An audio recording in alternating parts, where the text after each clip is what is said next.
Okey, Assalamualaikum semua. Apa khabar? Okey. Hari ni saya nak share tentang 3F, follow up, follow back, follow through. Okey, apa benda tu?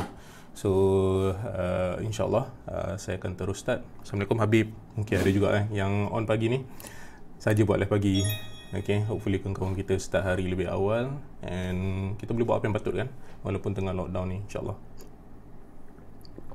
Okay, so selalunya saya akan share dekat dalam team saya sahaja, okay, tapi kali ni kita akan open kepada sahabat-sahabat kita yang lain supaya sama-sama kita dapat belajar macam mana dengan cara follow up, follow back, follow through ni boleh membantu saya dan juga kawan-kawan dalam tim saya juga untuk diorang dapat sales yang lebih berkualiti ataupun leads yang lebih banyak. Okay, so semalam kita ada share tentang database management, okay, macam mana kita susun database dan kita gradekan kita punya database tersebut daripada kita punya daripada leads yang kita dapat, okay, sampailah close deal. Okay, so daripada grade tu kita boleh tahu area mana yang kita power, area mana yang kita kurang sale, area mana yang kita paling banyak sale. Nombor 2, kita boleh tahu klien mana yang lebih berkualiti, okay, grade A, B, C, D, klien tu daripada mana, siapa background dia, dan area mana yang kita sebenarnya kita power. Kadang-kadang kita duduk dinilai tapi sebenarnya kita banyak menjual dekat Seremban ataupun kita banyak menjual dekat Salak Tinggi. So itu adalah contoh-contoh yang saya bagikan semalam. Alright, so bila korang tengok balik korang punya database, cuba analyze, okay, daripada situlah korang tahu dekat mana kekuatan korang sebenarnya. Okay, dan kadang-kadang bila kita dah tahu benda-benda ni semua, kita akan terfikir, patutkah aku pindah rumah? Pindah rumah, patut tak kita pindah rumah sebab dekat sana kita banyak sale, ataupun patut tak kita menyewa kita menyewa dekat kawasan baru yang kita dapat banyak leads dan banyak sales tu. Okay, so benda-benda ni lah yang kita ambil faktor. Sebab ada yang tanya saya, Cik Syukri, patut ke saya pindah rumah?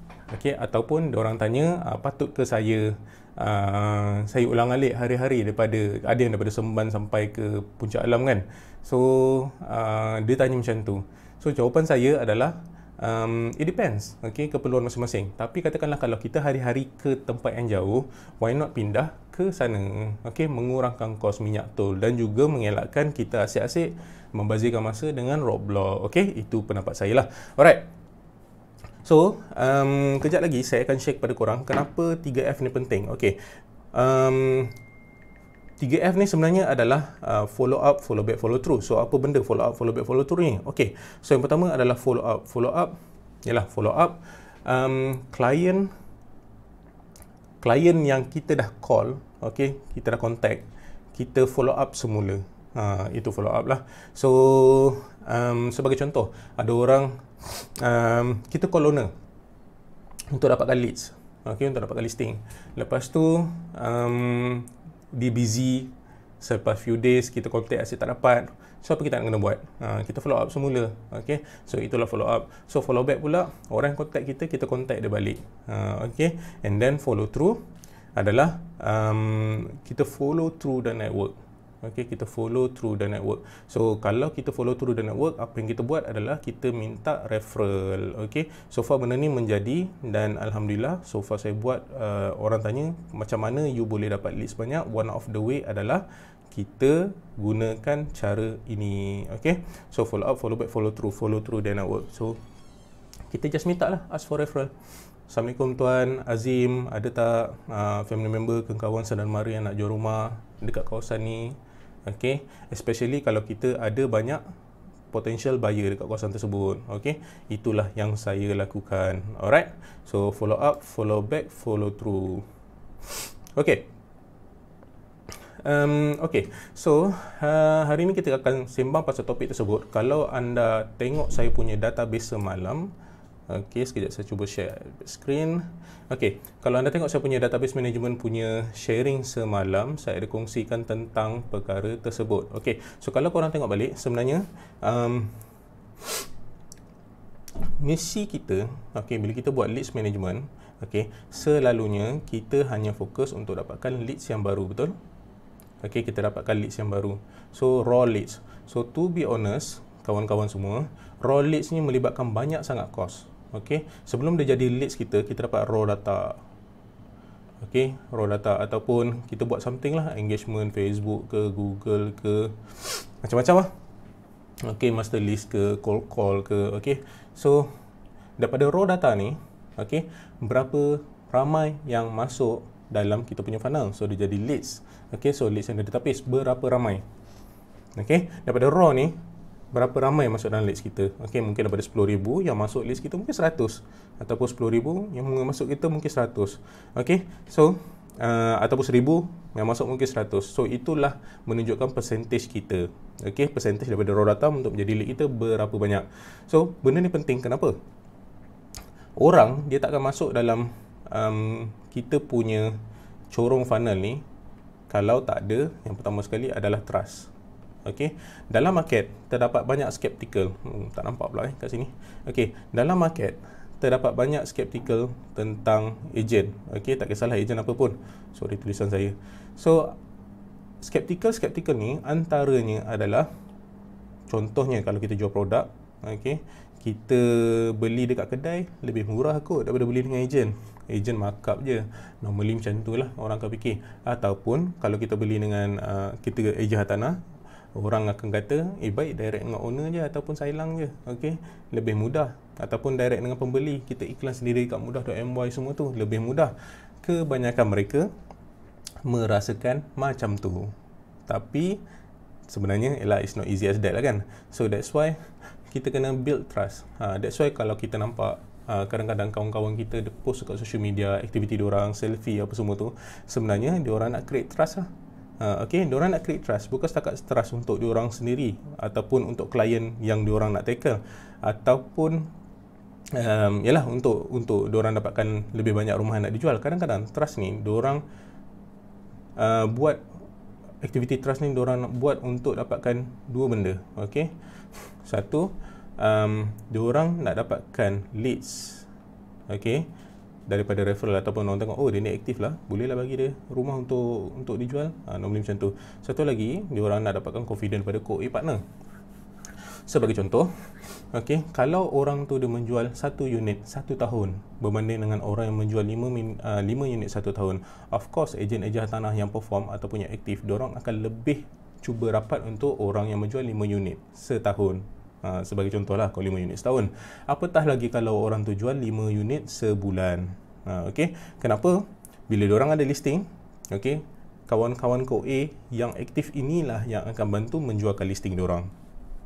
Okay, so that's why penting. Macam saya pesan kat kita punya team selama ni, okay, kalau kita nak berjaya dalam bidang sale, kita tak boleh berharap semata-mata untuk marketing sahaja. Okay, so kita kena mantapkan kita punya channel. Okay, channel iaitu satu adalah marketing channel. Okay, yang kedua, okay, saya tulis dekat ni, satu lagi adalah seasonal. Alright, so marketing channel contohnya kita iklan dekat property, okay, property guru, lepas tu mudah.my, lepas tu apa lagi, macam-macam lah, FB ads ataupun ads yang lain. Okay, sales channel saya pecah kepada dua. Okay, sales channel ni adalah siapa yang boleh bantu kita untuk jualkan unit-unit kita. Okay, satu saya letak sebagai referral, which is this is the best. Okay, referral team, askar-askar ataupun jentera yang boleh bantu untuk bagi referral untuk mendatangkan leads kepada kita. Nombor dua adalah co-A partner kita. Okay, so kebanyakan kita akan deal dengan orang yang kita trust. Okay, kejap lagi baru saya baca komen. Kita akan deal dengan orang yang kita trust. Kalau orang tu kita tak trust atau produk tu kita tak percaya, kita takkan deal. Perasan tak? Okay, so sebab itulah pentingnya dua benda ni. Okay, sales channel mengurangkan kos kita, tetapi tak semestinya kita punya keuntungan besar itu akan meningkat lah. Sebagai contoh, kalau katakanlah commission tu, contohnya lah earnest deposit 10,000 collected, okay, kalau kita co-A bahagi dua, tapi kita berjimatkan dan meningkatkan credibility kita dengan owner. So apa yang menjimat dekat situ adalah, yang pertama, kita jimatkan masa untuk jual rumah tersebut. Kalau kita jual seorang, mungkin kita tak ada modal, ambil masa lama. Tapi kalau co-A partner tolong jualkan, lebih cepat untuk jual dan meningkatkan credibility kita dekat kita punya klien. So dia kata, oh kalau bagi dekat dia ni cepatlah jual, jarak rangkaian network yang besar. So, yalah. So, there's no right or wrong. Alright. So, that's why benda ni penting. Sales channel, marketing channel. Alright. Seterusnya, berkaitan dengan follow up, follow back, follow through tadi. Okay. So, normally, daripada data ni semua, okay, daripada raw data ke leads yang dah ditapis, kita akan tapis lagi, iaitu tak semua orang yang masuk menjadi lead kita tu dia engage dengan kita. Okey. Ni untuk eja tanah lah lebih. Okey. So bila dia jadi leads, masuk dalam leads kita, tak semua nak engage dengan kita. Kadang-kadang diorang tu saja dia test. Kadang-kadang leads yang ada dalam ni, okey, kadang-kadang broker, kadang-kadang orang yang tak dipercayai, ataupun kadang-kadang ada masalah. Okey. So ada masalah tu, masalah yang kita awal-awal dah tahulah. Sebagai contoh, kawasan tu memang tak boleh nak jual. Okey, kawasan tanah runtuh ke sebagai contoh kan. Okey. So daripada list ni kita pilih klien mana yang kita nak engage. To be honest, saya takkan call semua. Okey, sebagai contoh, kalau kawasan tu terang-terang kawasan tanah runtuh, saya tak contact lah, sebab saya tahu memang bank takkan terima. Okey, dan contohnya kawasan tu terbengkalai, tinggal rangka je, yang tu saya pilih. Ada tempat yang saya jual, ada tempat yang saya tak jual. Okey, kebanyakannya tak jual. Saya rasa dan antara banyak-banyak saya dapat, saya pernah jual 2 unit sahaja dekat kawasan terbengkalai. Okey, tinggal rangka je, dinding tak ada kan. So itulah. Okey, kita pilih yang mana yang kita nak engage. So and then kita pilih juga, selepas dah engage, kita pilih juga mana yang kita nak set appointment. Okey, so daripada yang kita engage tu, berapa banyak yang kita nak set appointment. Okey, kita pilih. Tak semestinya klien kena pilih siapa yang dia nak berurusan, kita juga boleh pilih klien mana yang kita nak berurusan. Alright, so macam tu lah, untuk dapatkan klien yang berkualiti. Okay, nak elakkan kita daripada buang masa. Okay, so daripada appointment, berapa yang menjadi listing kita. Okay, daripada dah jadi appointment, berapa banyak yang dah convert untuk menjadi listing kita. Okay, okay. So bila dah convert jadi listing kita, okey lah listing tu. Okey, kalau tak convert jadi listing kita lagi, okey, mungkin kita tak set appointment lagi, then korang kena turunkanlah dia daripada appointment punya funnel ni ke listing punya funnel. Okey, so kita punya aktiviti tu ke bawah. Okey, daripada leads ke engage, daripada engage kita tarik dia untuk appointment, daripada appointment kita tarik dia untuk jadikan listing kita. Okey, so daripada listing ni ada kategori lah A, B, C, D, E yang macam saya ceritakan semalam. Alright, so daripada listing kita dapat ni, kita tengok juga berapa banyak yang kita close. Okey, dan daripada berapa banyak yang kita close, berapa banyak yang kita last kali claim. Sebab tak semua yang kita close tu claim. Tapi kalau korang punya claim tu percentage-nya tinggi daripada apa yang korang close, which is good, baguslah benda tu. Kalau tak bagus, contohnya asyik refund je, dan korang tengoklah apa yang tak kena dekat korang punya sales funnel. Okay, cara korang pilih listing, siapa owner orang, siapa owner korang, kenapa klien yang close dengan korang ni asyik cancel je. So daripada situlah kita analyse. Daripada sinilah kita buat performance review. Okay, so kita bukan buat performance review based on berapa duit yang kita dapat, berapa sen yang kita dapat. Kita based on performance review daripada pelbagai aspek. Okay, so sebagai contohnya, selain daripada database management semalam, benda ni lah yang kita semak semula. Okay, macam cikgu lah aku hari ni. Alright, so itulah yang kita buat, follow up, follow back, follow through. So kita nak follow up, follow back, follow through klien yang mana satu, okey, dekat funnel yang mana satu. Selalunya saya akan follow up balik, ataupun daripada raw leads ni, siapa yang contact saya akan contact semula. Okey, saya akan follow back. So benda pertama saya akan buat follow back. Siapa yang contact saya akan contact dia semula, then baru saya akan follow up. Okey, so saya akan follow up untuk daripada orang yang saya dah engage untuk set appointment, follow up sampailah dia turun ke appointment, sampailah kita set appointment dengan dia untuk jumpa.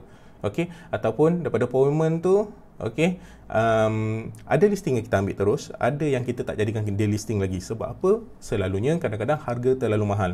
Nombor 2, kadang-kadang dia tak settlekan lagi urusan faraid dia. Nombor 3, kadang-kadang dia tak settlekan lagi urusan husband and wife. Sebagai contoh, husband nak jual, wife tak nak jual.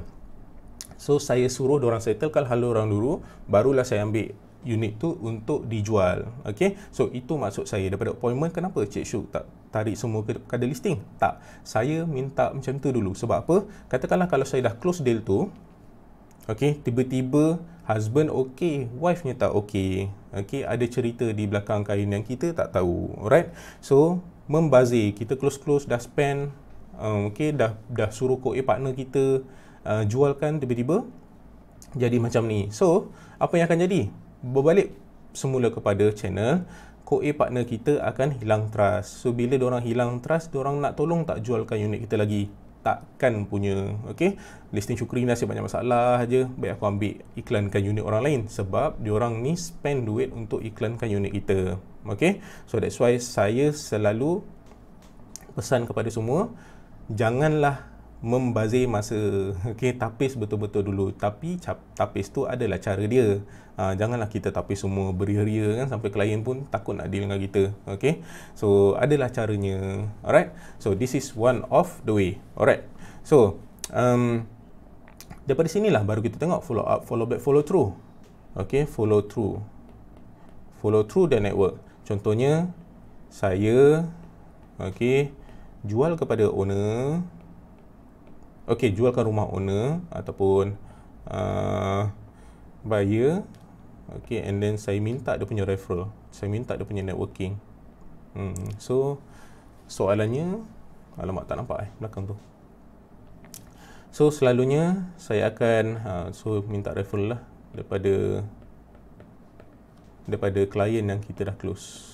Okay, so saya akan cakap dengan orang, bang ada tak kau family member ataupun jiran abang yang nak jual rumah lagi? So kalau ada boleh sharekan tak? Normally itu sahaja ayat saya lah. Normally macam tu ayat saya. So far okay lah. So dia akan mengurangkan kos saya dekat sini. So daripada leads nak dapat raw leads ni, perlukan banyak aktiviti. Okay, sama ada masa ataupun duit. Okay, masa dan tenaga lah ataupun duit. Kalau korang tak ada duit, korang kena buat call lah ataupun buat benda-benda lain lah, aktiviti yang untuk mendapatkan leads. Tapi kalau korang ada duit, korang boleh leverage on ads, okay, on system funnel ataupun bayar orang lain. Okay, so masa duit, itulah yang kita boleh buat. Normally dua benda ni je. Sama ada kalau korang ada duit, korang spend lah, hire orang. Kalau tak ada, korang kena usahakan lah, gunakanlah manpower diri sendiri untuk buat aktiviti untuk mendatangkan leads. Alright, so follow up, follow back, follow through. Alamak tak nampak lah belah kanan tu. Kalau saya ubah sini, nampak tak? Okay, dia tak okay. Sekejap, saya pindahkan. Okay, ngam. Okay, so follow up, follow back, follow through. So itulah yang saya buat selama ni. Okay, ada soalan tak? Okay, so itulah yang saya buat selama ni. Okay, follow up, follow back, follow through saya dan tim lah. So far, alhamdulillah, menjadi dan berbaloi, menjimatkan kos. Saya tak nafikan. Okay, saya tak nafikan. Dia memang sangat-sangat menjimatkan kos. Alright, so seterusnya, tadi kita dah cerita pasal follow back, kita dah cerita pasal follow up. Okay, sekarang follow through. Follow through, kita akan, tadi saya dah cerita sikit tentang follow through. Kita akan fokus dekat kategori ini, follow through. Okay, kategori ni selalunya dua yang paling bawah ni, klien yang kita dah close, klien yang kita dah claim, dan sikit-sikit lah kepada klien yang dah jadikan listing tapi rumah dia tak close lagi. So 3 kategori ni. Okay, selalunya 2 kategori bawah tu je yang listing ni saya kurang lah. Sebab apa? Rumah dia pun kita tak close. Okay, nak minta referral segan sikit lah, tapi kadang-kadang minta je sebab rumah yang nak jual tu mungkin fully reno, tapi jiran dia nak jual basic. So bila jiran dia nak jual yang basic unit punya, so okey lah, bolehlah kita bantu jual jiran dia punya dulu. Kadang-kadang harga jiran dia tu rendah lagi daripada dia punya, so kita jualkan harga jiran dia lebih rendah tu, and then baru kita jualkan unit dia. Sebagai contoh, jiran dia nak jual 4.3, dia nak jual 4.5, so of course orang akan beli unit yang lebih murah. So kita jualkan unit jiran dia dulu, and then baru kita jualkan dia punya unit. Okay, itulah sharing saya tentang follow up, follow back, follow through. Korang boleh try. So far saya tak nafikan, dia memang sangat-sangat menjimatkan kos saya dan juga tim. Okey, dan jangan lupa apa-apa kita buat aktiviti mestilah berbalik pada financial plan kita. Okey, tengok berbalik pada financial kita ke tak. Dan daripada situlah kita analyse apa yang tak kena, dan channel-channel kita ni jangan miss out, jangan fokus on spend duit semata-mata untuk marketing. Cuba tengok juga aktiviti lain yang boleh kita guna pakai. Mungkin cara-cara lain tu lebih mengurangkan kos. Okay, especially daripada sales funnel ni. So macam saya selalu pesan dekat tim, selalunya orang akan deal dengan orang yang dia trust. Kalau orang yang dia tak trust, normally it will take time. So apa aktiviti kita nak bagi orang trust? So saya ada share dekat dalam notes kan, 20 cara untuk dapatkan listing. So korang boleh tengok balik notes tu kepada siapa yang tengok live, kawan-kawan lain daripada umum ni, insyaAllah saya akan sharekan pada live-live akan datang. Okay, macam mana nak layan broker Encik Syuk? Saya tak layan kot. Saya dah cakap, minta maaf tuan, saya tak boleh deal dengan terlalu banyak pihak macam ni. Nanti proses akan jadi lambat dan dia akan menyukarkan semua pihak. So saya ambil langkah untuk tak deal. Kalau owner nak guna juga broker, contoh dia bagikan kawan dia untuk jual rumah tu, saya tak deal. Saya better ambil unit lain. Okay, saya better ambil unit lain. Saya macam tu lah. Alright, selalunya saya macam tu. Okay, rajin kerja. Saya jarang layan lah. Sebenarnya saya tak layan lah. Saya tak layan. Tapi ada juga yang saya terlayan. Saya terlayan tu disebabkan dia punya kawan dia tu terlalu skeptikal. Takut nak deal dengan orang lain, nak deal dengan dia je. Sebab kawan dia ni yang tolong dia daripada zaman dia susah sampai dia sekarang. So sekarang dia tengah susah balik, nak jual rumah, dia pun mengharapkan kawan dia untuk tolong. So yang tu saya adalah deal. Saya tak nafikan. Okay, alright, so far itu saja live ringkas kita pada hari ini. Tak terlalu lama, tapi saya harap dia bermanfaat dan padat, hopefully membantu. Dan kalau bermanfaat, boleh sharekan kepada kawan-kawan kita yang lain. Kalau tak bermanfaat, sila abaikan. Saya juga ada buat e-book dekat website saya, boleh pergi ke website saya dan saya akan sharekan dalam tu macam mana nak rangka your first 5 figure lah. Okay, and then ada e-book yang lain tentang jual beli hartanah. So boleh pergi ke sana lah, insyaAllah. Saya harap sangat perkara ni membantu anda semua. Okay, so itu saja perkongsian saya pada hari ini. InsyaAllah esok saya cuba sharekan satu lagi tajuk, which is tajuknya adalah, mungkin saya cuba sharekan 20 cara untuk dapatkan listing.